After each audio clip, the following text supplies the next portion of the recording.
3 minutes. I thank my friend for California for yielding. Mr. Speaker, the middle class of this country is being assaulted in so many ways. Millions of Americans are working longer hours for lower wages. In the last 5 years, 6 million Americans have lost their health care. We've lost 2.8 million good-paying manufacturing jobs. New jobs being created are low wage, low benefit. But of all of the attacks that are taking place on the middle class, I think the most unspeakable is the assault by corporate America against the pensions that were promised to American workers. Just think about it. There are millions of people today who have worked for a company for 20 or 30 years.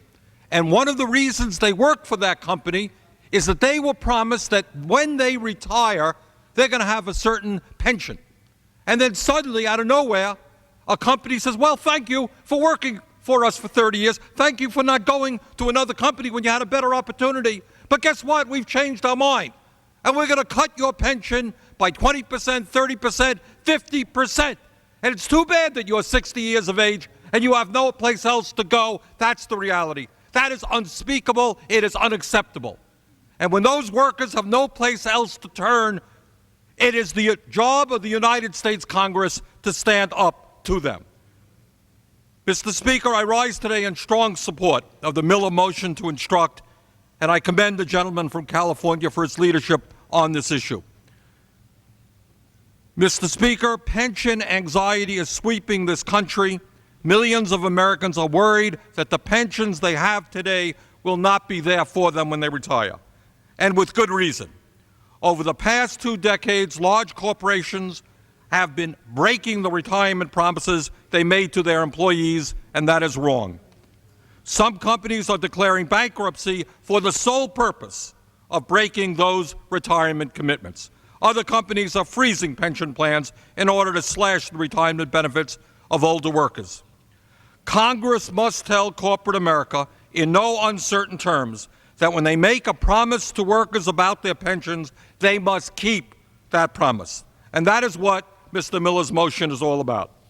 Mr. Speaker, last December, the House passed a so-called pension reform bill that was hundreds of pages long. Included in that bill was an obscure provision to legalize age discrimination in cash balance plans prospectively.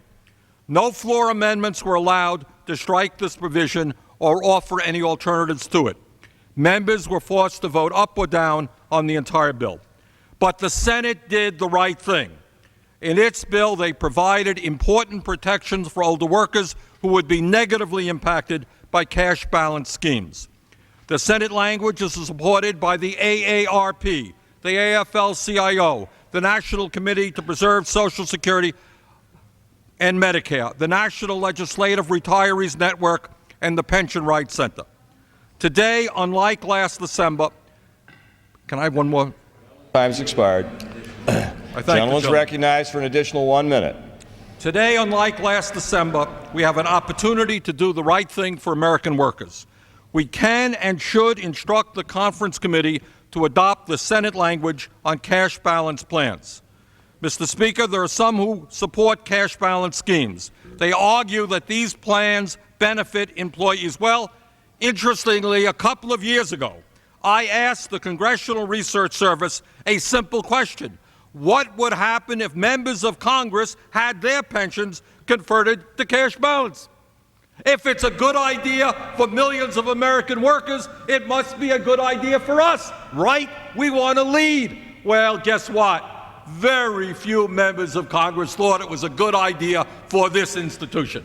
So if it's not good for the members of Congress, I think it is not good for the American working people, and I urge strong support for the Miller amendment. Thank you. Gentleman yields back to balance.